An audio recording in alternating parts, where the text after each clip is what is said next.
పింఛం విప్పిన నెమలికి మల్లె తొలకరి జల్లుల మేఘం మల్లె అలజడి హృదయం మాడిన కూచిపూడి రంగుల దిద్దిన బొమ్మకు మల్లె కవితలు వద్దిన పుస్తకమల్లె సంతోషంలో ముద్దుగా ఈ అమ్మాడి ఆరారు ఋతువుల అందం ఒకటిగా కలిపి వింతలు ఏడు పక్కకు జరిపే కొత్తగా పుంతలు తొక్కెను ఈ అరవిందం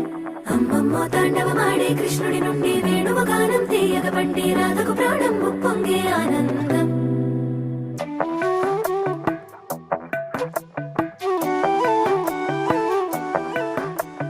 మధురము కదా ప్రతొక నడక నీతో కలిసేలా తరగని కథ మనదే కనుక